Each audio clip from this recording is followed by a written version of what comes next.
All right, guys. This is what we're doing. Of course, guys, you know what time it is. It is time to look at more content about fat people because I don't know why people send it to me. I'm starting to think that they might only send it to me because I'm fat. But hey, why not? This is from Kiana Dockery. Hopefully, I'm saying that right. And it's called Fat Activists versus Reality. All right, this sounds exciting. Let's go. This is something I want with all my heart and my soul. Is that a fat activist? I just want to be. Is this a fat activist or just a overweight fat person? You know, respectively. Person. We are afraid of fatness because we've been traumatized by fat phobia. This is all about you. I wish I was afraid of fatness. Then maybe I'd run away from it.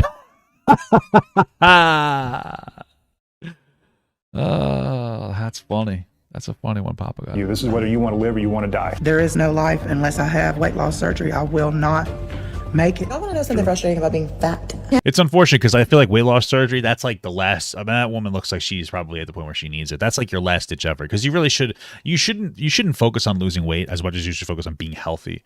You know, like at my weight, I can handle taking the slow route and eating healthier, which will result in me losing weight, obviously. But there are people who focus so much on losing weight, they crash diet and then they just gain it back again because they're not creating healthy habits. So that's why it's good to be like, weight loss is good, but what's better is eating healthy. Go to your doctor, get a checkup. If they say your levels are good, you know, take it slow. You should always try to be thinner. You know, you could be a little chunky. You know, I'm a little more than a little chunky. Even if your health is in a good spot, you should still try to lose weight, but you can take your time and focus on eating healthier. And, you know, even if you only lose a pound a month, if you're healthy, it's okay. You know what I mean? Go to your doctor, get the medications you need to get on, and take a slow time to try to lose that weight. Can't even have a heart attack in peace because everyone's going to be like, it's but if you're like 1,000 pounds, you obviously have to do it a little faster. So because you're fat. Is it possible to be healthy at every size? Let's look at the facts. Not every size, no. You can be too big and too small. So Vanessa Cross's experience on TLC's 1,000 Pound Best Friends suggests otherwise. Being overweight altogether just sucks. Everything's hard. The only easy thing you do being fat is eat. That's true. Ready? The fat acceptance movement is systemic fat phobia. Yeah, like you have to buy 2 seats on the plane just to get somewhere. Or little stuff, you know. I feel like they'd find her entire. There is like systemic aspects when it comes to like fatness. Like let's talk about like food deserts. How it can be very difficult for some people to find like healthy food. Let's talk about how addictive foods are with preservatives in it and just like refined sugars. Let's talk about how the FBA doesn't give a singular fuck about it. You know, there's a lot of different things to talk about. We don't teach kids how to cook, and like home ec should be mandatory in all schools. There should be walking classes for people who don't want to do sports in schools. You know, like honestly, teach kids to walk a half hour a day. Like I'm not even kidding. It sounds stupid, but especially now we have such sedentary lifestyles because of video games. Technology is overtaking us, which is a good and a bad thing. There are good parts of it. There's bad parts of it. It's convenient, but it also makes us lazy. You know, there's a lot of, I guess you could consider systemic aspects to really focus on, because the reality is that at the end of the day, the body positivity movement isn't creating fat people. It's making some fat people feel better about themselves to help them get to the place so that they can lose weight. Like for me, I'm learning to love myself. I like myself, so it makes me want to lose weight. When you care more about yourself and your life, you want to lose weight. Some people will cope a little too hard and they'll stay fat, you know, even though they shouldn't. But the reality is that the fat movement, whatever, the fat non-movement is not what's making people fat. It's all these other things. And if you just bully somebody, it's not going to help. You know, like, man, I always talk about that. The fattest I was almost 400 pounds when I was working like 60 hours a week. Like, you know what I mean? I wasn't lazy. I was just eating like shit. You know, I had a whole bunch of other like issues in my personal life, but you know what I mean? Like, you know, we should look at it like that. Existence triggering in general. Watching this show, you're just like, wow, this woman's lived experience and general mindset kind of anecdotally disproves everything the body positivity movement has to say. Vanessa's also really inspiring. Not necessarily, like only because they're not talking about morbid, like 1,000-pound people specifically. Some of them are. And also, not all the movement is represented by the craziest. Every movement has their crazies. Funny and not afraid to speak her mind. So let's find out why the body positivity movement would hate Vanessa. But before we get into it, a message from our sponsor. This video is... Do you think that fat phobia is rooted in racism, Papa? I've heard a few times from body positivity activists, never understood it. Yeah, so the concept of fat phobia that's rooted in racism is the concept that like black women specifically, they tend to be like, I think they tend to be like they're thicker. They're thicker. There's like a study that's done on it, and they tend to like look bigger, but it's actually it's like more muscular. It's just like different distributions. So they look like they're more overweight. Things like BMI scale and different standards for health historically have been created off of white people, which doesn't help black people. or specifically black women. And so like that, in that context, like, yeah, they're historically, even black healthy women were considered fat because of like toxic beauty standards. But we're way after that. We're just talking about people that their arteries have, it's basically a traffic jam, it's, so people, when they say that fat phobia is rooted in racism, they're not wrong, but we're not there anymore. Like it's just an interesting, that's an interesting moment. That's all it is. It's not, there's nothing that's like applicable today that matters. Was sponsored by Casetify. I think I finally found my go-to phone case. I usually hate cases because they're bulky, heavy. That is a long ad. Okay.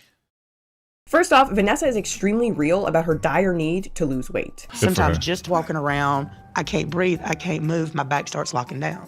Hey, walking up the stairs is good exercise for some people, man. My grandfather died at 51. My mother died at 51. Damn. I'm already 42, fixing to be 43 years old. I want to be better. I want to feel better. I don't want to hurt after 5 minutes of exercise.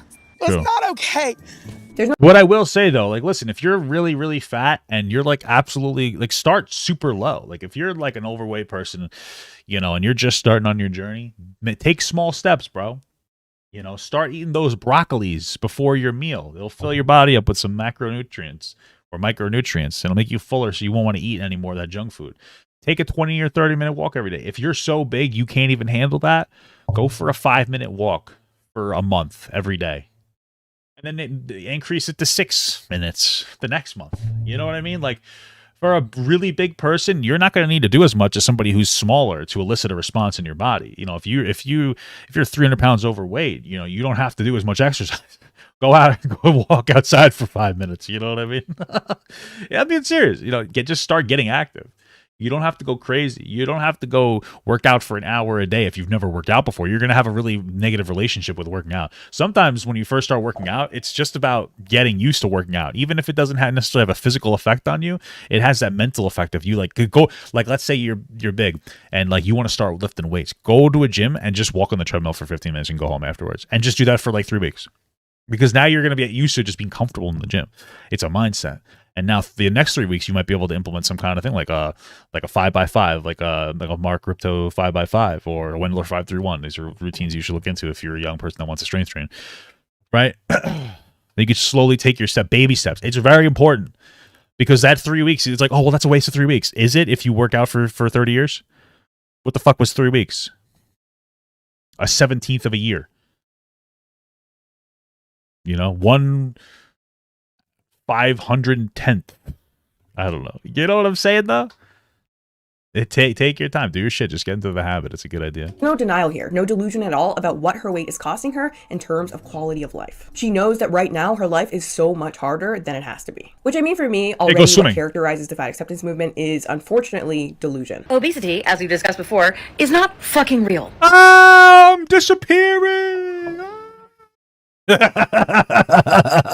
This isn't everybody in the fat positivity movement. This is a deluded fucking woman on TikTok who's probably tired of getting called fat just for existing. Let's be real. And now she's created a massive cope. So like her mental delusion really comes from her getting constantly bullied. Let's be real. It is not a real thing. It is an imaginary concept. It is not a disease, and it is not an epidemic. It's not, but I'll tell you, the fucking heart disease is real. Because it's not fucking real. It is actually better to be a little bit on the heavier side because it helps to stabilize your joints. I think, again, I forget the study. You could just pretend that I'm lying. There's something where it says that like being a little overweight is better than being underweight from BMI perspective, but like not my size or that guy or that person's size. Like, it's like, yeah, it's okay to be like 10 or 20 pounds overweight. It's probably better than being 10 or 20 pounds underweight. That's what the statistics says. I can't find it. I remember reading it. It doesn't say that like you're better off being fat. They're using some of this information as like a cope in like the wrong way. They're like, oh no, actually it's okay that I'm 400 pounds overweight. It's like, no, relax, bro. Person, I don't know.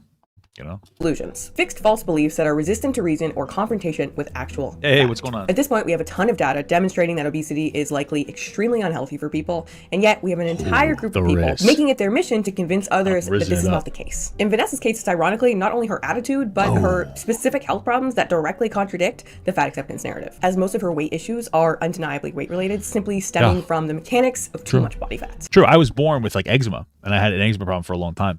It turns out that was a hereditary issue, but it was exacerbated by poor eating choices.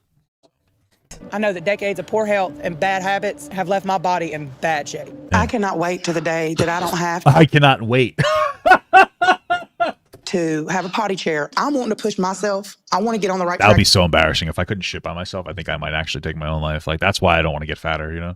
I want to do this damn thing. Vanessa wasn't always quite this self-aware and determined. We meet her at a point in her life where she's basically hit rock bottom and 100% certain and motivated that she wants to make this change. Why I want to add surgery or losing weight? This is my life, my lifestyle, and how I'm going to live it. Vanessa puts on a front. I know Vanessa is not happy. And what pushed Vanessa to be so brutally honest with herself this time is the health of her 18-year-old son. I don't want Jacob to feel like it's okay to be this big. I am scared to death for him. Jacob is over 400 pounds at 18 years old, and he doesn't have That's terrible. That's horrible. many health issues at this time. But Nah, you're not going to because you're young. That's one of the things, too. It's like, when you hit 25, boy, right down the shitter. That's when your body just starts to hate you. neither did Vanessa at that age, and now she's at the point where everything hurts, she can barely move, and she has to use a bedpan. She's still mobile and mostly fully independent, but she's right on the brink of losing that independence thanks to her body weight. I've got spinal stenosis, bulging disc. It's hard for me to walk. I've had surgery on both ankles.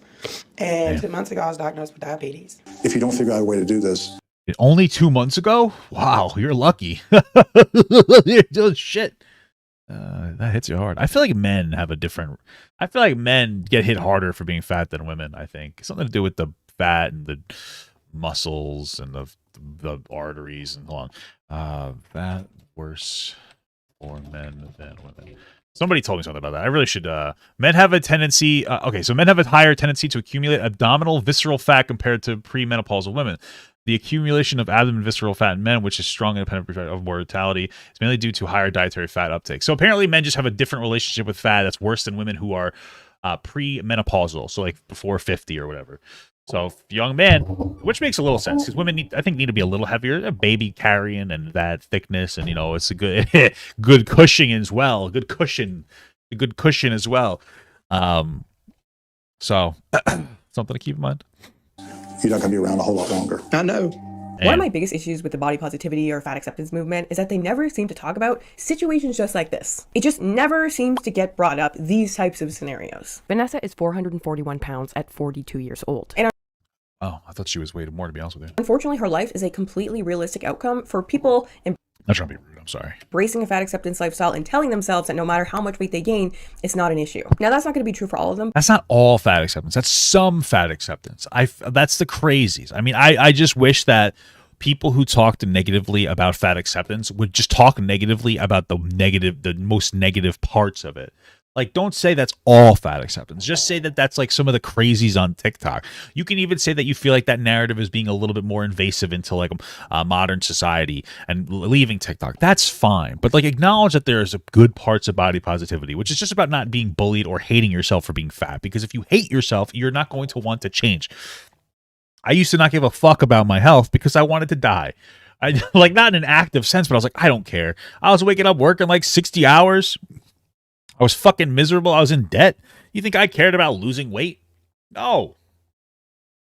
So there's a good part to this. There's a good part. Like, it's good to not just bully fat people for existing. Okay?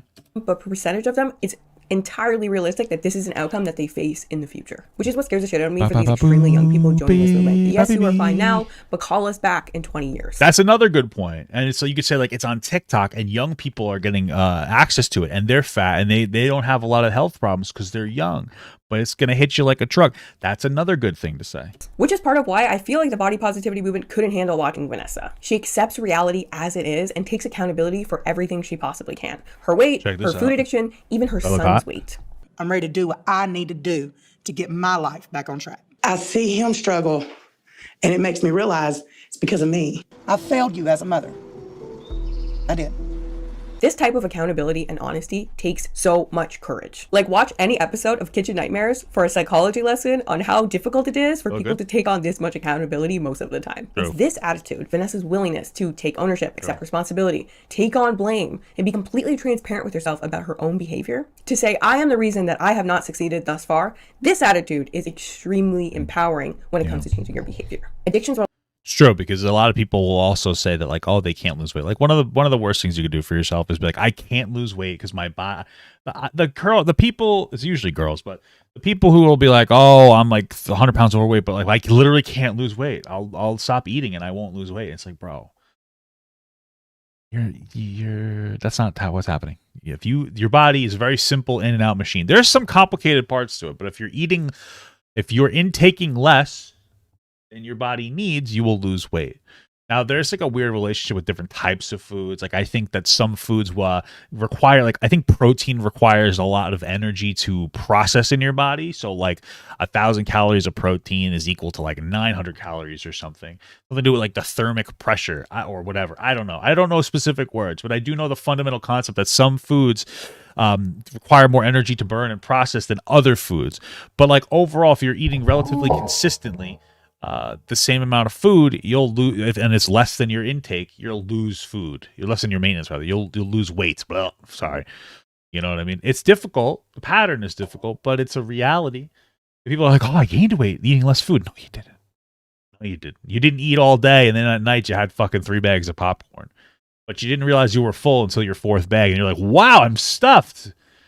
Because you also need to give your body time for the food to go into your belly. You had a minor surgery yesterday, Linda. I hope you're doing all right. Hope you're doing okay. It's nice to see that you're walking, talking. You've lost 40 pounds in 18 months. Hey, good for you.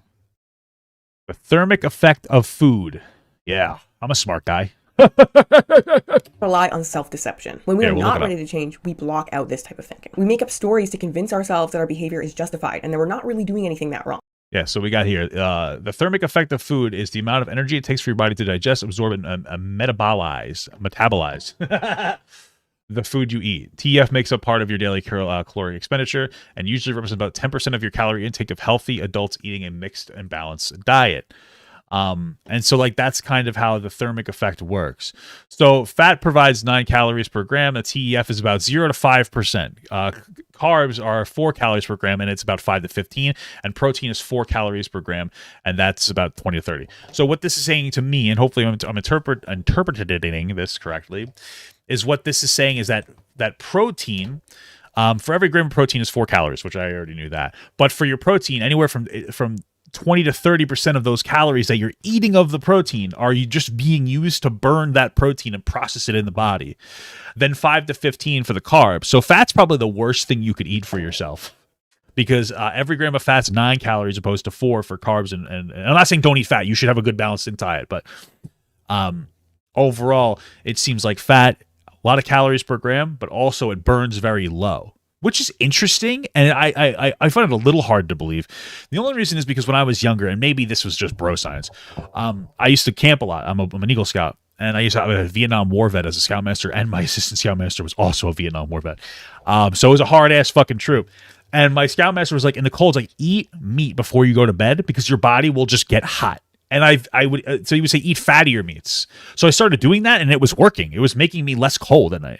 So I don't know how that works out. Maybe I'm just an idiot, but that's just my anecdotal experience with it. I don't know why. Fatty or processed foods, these types of foods are harder for you to digest and break down, so the body works twice as hard to process them. In doing so, your body creates energy, which creates heat. Yeah, so that, I don't know. These things are conflicting, but let's move on. And thus, we never really get the psychological pressure that we need to change our behavior.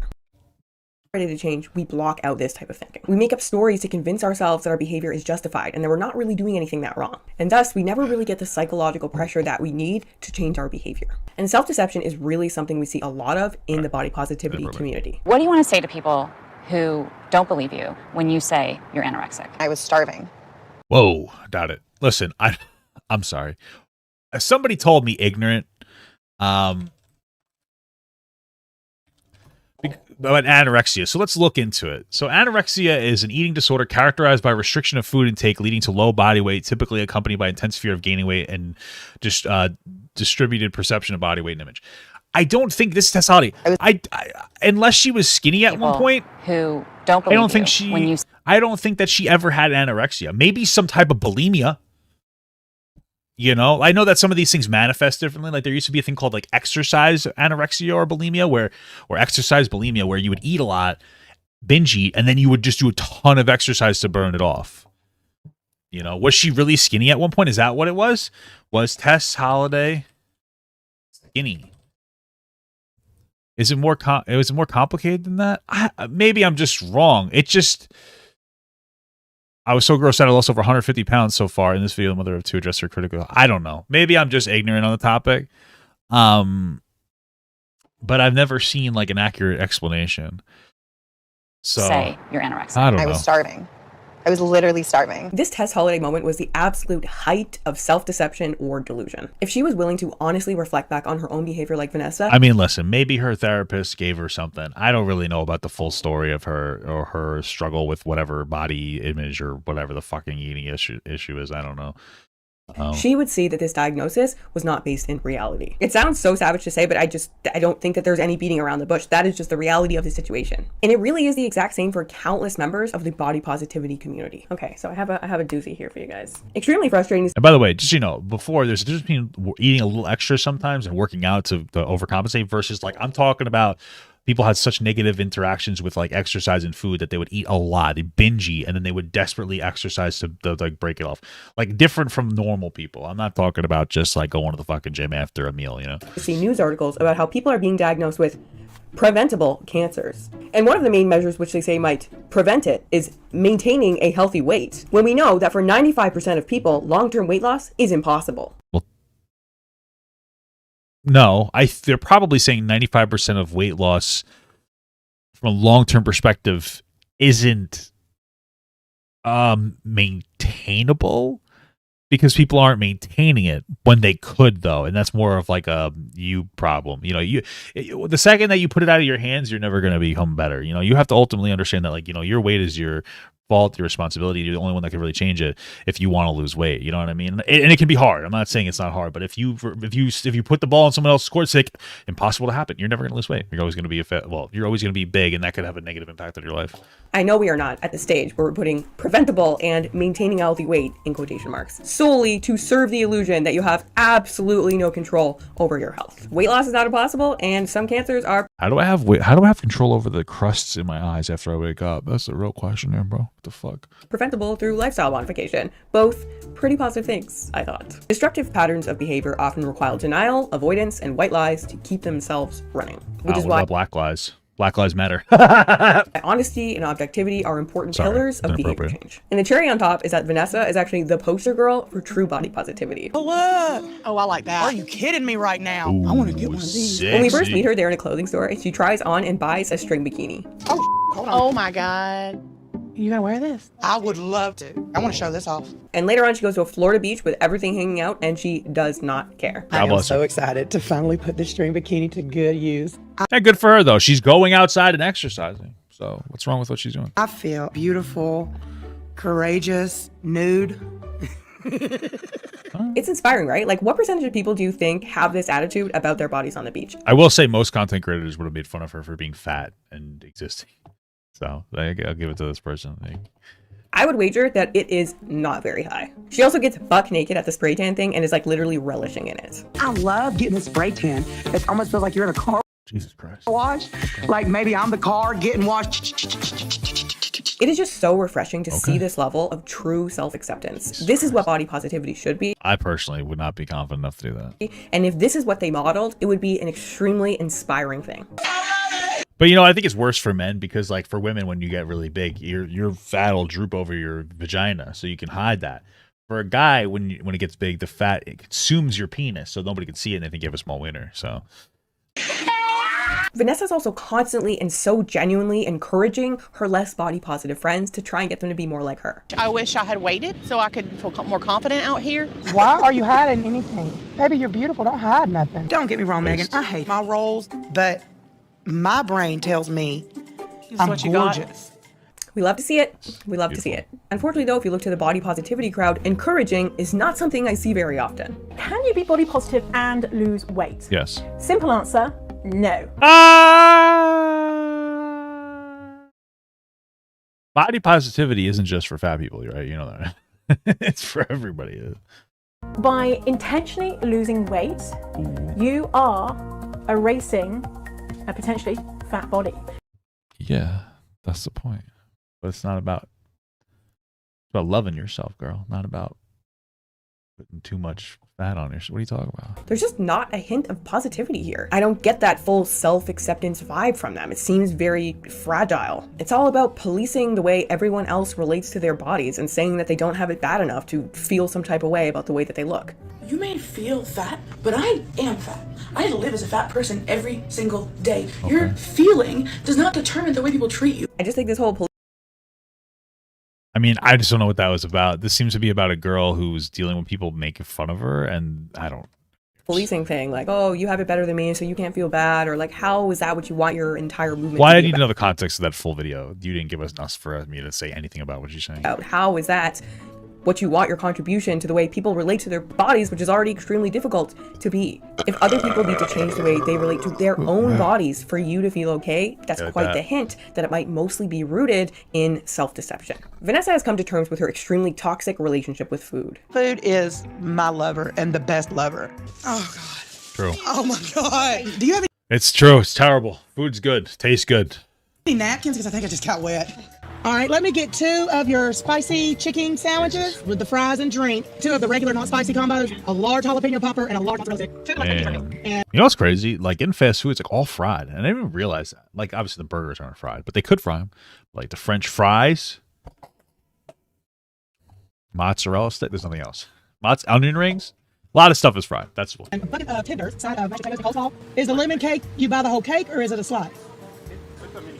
Okay, let me get one of them. Thank you. Just one. Food ain't gonna hurt you. Food ain't gonna leave you. Food ain't gonna break your heart. Food'll comfort you. And she's extremely aware of this. The whole thing is taking this first Might step, hurt. It might hurt you a little bit, artery wise.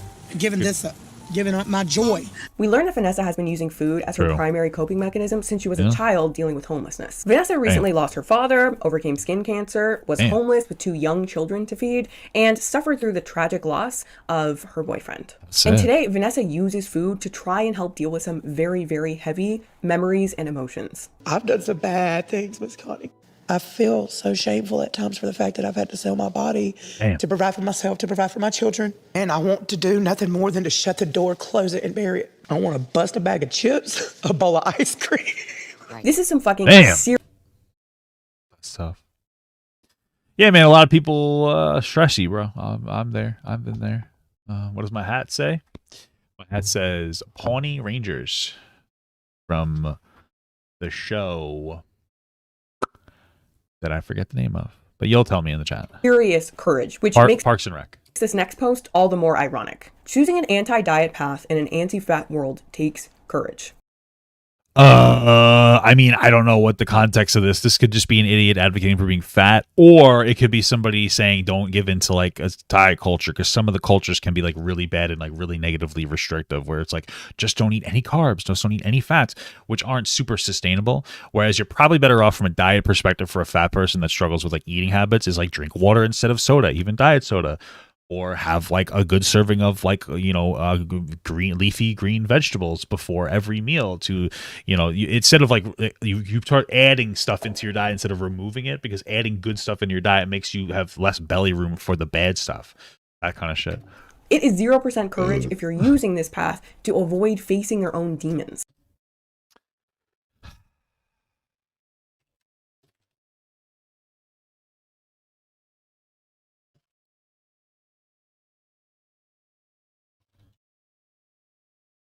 I just want to see if I could find that. This looks like I kind of found it. This looks similar, right? Second. I'm just looking for pink stuff. This is the most pink article I can find. I'm a weight-inclusive, non-diet dietitian when my approach focuses on wellness rather than weight. Overall, if this is the article she's referencing, this sounds like it's more of an advocate to implement healthy foods rather than to restrict unhealthy foods, to have like an auto-regulatory relationship with food so it's easier to manage for people who may not be able to or can't sustainably track their calories, right? So like you eat better good foods that are very micronutrient dense and like fibrous, so that you have less room for the bad foods. And like that's a good way to diet. It's a good relationship with dieting. I think that's what they're trying to say. So courage.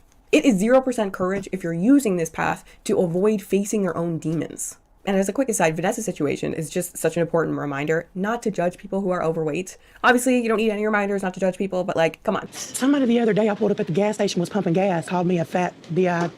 I sat in my car and cried for 10 minutes. Somebody never met me and didn't know me. It is clearly not as simple as eat less, fatty, which is an example of the harassment that overweight people receive online every single day. And not just fat activists, fat people who are So I would say like that this is the problem, is that like the only issue I have with this video, I think, well, for one, it doesn't seem like they're really fleshing out the sources that they're using. And they don't have them listed down here.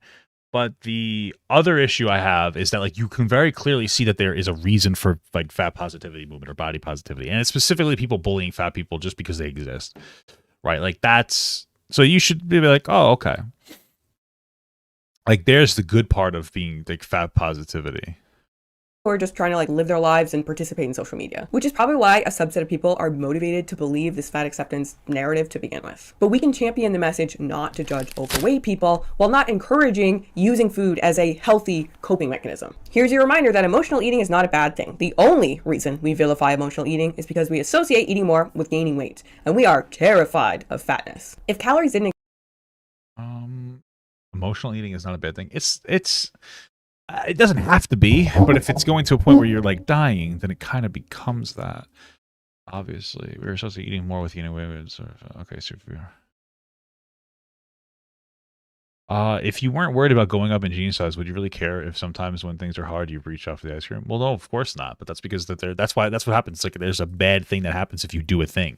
So it's like, yeah, if I shot somebody and they didn't get hurt, would it be such a bad thing to shoot people with guns? It's like, no, of course not. But we don't. That's not the world. That's how the world works. If you could, that'd be great, but hey. It's because we associate eating more with gaining weight, and we are terrified of fatness. If calories didn't exist, emotional eating would still be a problem because it's an avoidance mechanism. It's a way... Well, no, it's not really. It doesn't an avoidance mechanism. Not necessarily. Maybe? Okay, whatever. Of not dealing with the problem directly. I guess. But it wouldn't have like a negative impact on you.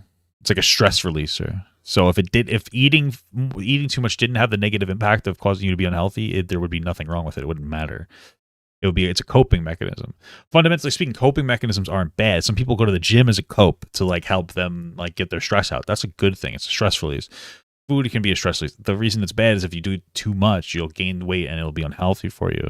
I mean, you can work out too much too. Not as big of an issue, obviously. But it doesn't mean you're not facing your problem. Whatever. It just means that you're stress eating. You know what I mean? Like if you're having a stressful time at work, it's just a lot of work to do. Like what problem is there to face? You have to do your job and then you're just stressed after. But okay.